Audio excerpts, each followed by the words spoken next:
Hi, I am Melissa Verplank and Judy Hudson. And we're here to talk to you today a little bit about professionalism, which is near and dear to my heart and also to Judy's. And you know, when you're looking at professionalism, it's not just about the way that you dress. But Judy, why don't you pick up? I mean, it's more about everything. It is about everything. It's about your attitude. It's about how you talk to people. Years and years ago, I had somebody, they went to Florida to get their dogs groomed, and when they came back, she said, the groomer came out and she was this and she was that, and she said, I should have known if she couldn't groom herself, she probably couldn't groom my dogs. And that is something that has stuck with me over the years, and that's why that I kind of changed, you know, my attitude. And also when I first started grooming, you know, groomers got a bad rap, you know. Yeah, and absolutely. They were grooming in t-shirts and, you know, blue they had a jeans. cigarette hanging out of their mouth, blue jeans, and just, you know, just didn't look real good. And so I made up my mind early on that if I was going to be a groomer, I wanted to be the best. And but that has, the professionalism has evolved. I definitely wasn't there. I mean, but it's a process. It is. But it's something that everybody can do. Yep. And it doesn't cost anything to be clean and neat and tidy. Right. Whether it's your shop or whether it's yourself. And what I always think about is, you know, we're always getting calls from the press, and you know, they never really schedule it. They call at the very last minute and can we come in and do an interview? And so I always say, are you newsworthy? Is your salon ready to be front page news? Exactly. And most of the time people would like to spruce up a little bit. Well, my attitude is you need to be front page newsworthy all the time. Yes. And it goes from the way that you dress, and today it's so easy. I mean, back when you and I both started grooming, it was a little bit more challenging. You know, we didn't have the nice uniforms or the hair repellent smocks. But, you know, even if you just have a group of people together, or if you're a solo player, there's so many great hair repellent garments out there today that you can really pull together a nice look.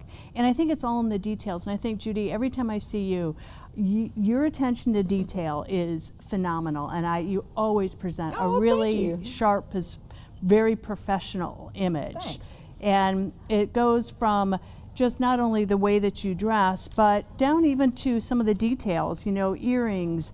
You know, you're always talking about this great bracelet that every time I see you, you've got it on and you can just beat it up. Yeah, and it's and it you know, stays. and it stays there. The dogs can't hurt it. Like, I wouldn't want to groom in something like this, but this by Lisa Welch is a really tough piece that is just like that. You could use that, and it's all in the details. It's in having your fingernails done, having your nails done, your skin care, and I know that the skin care is a real passionate line of yours right now. Yep. And there's so many things that you can do, but I really think everybody needs to step back and really analyze how do you present to your customers, because I want to see this industry be elevated. Yes. And I think that sometimes we're our own worst enemies, and if we want to be truly seen as professionals, we need to present that professional image.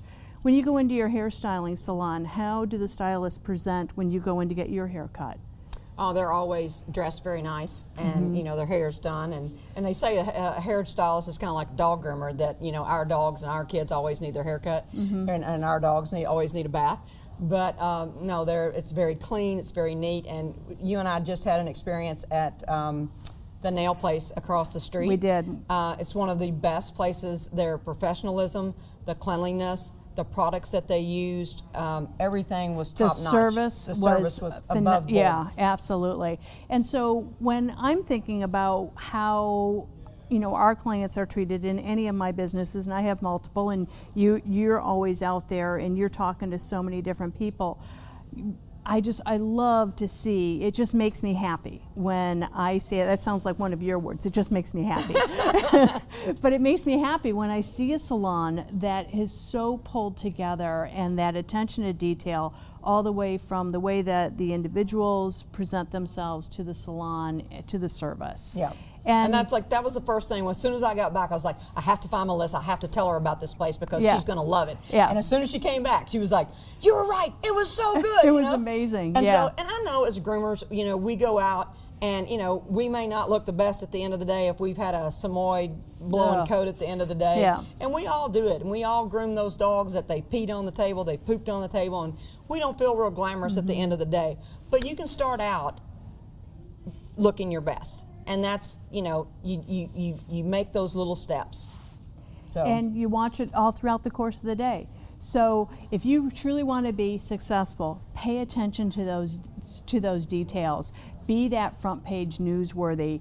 And as you just said, it doesn't cost anything to be neat and tidy. So. And you look better, you groom better. And you feel better. Yep.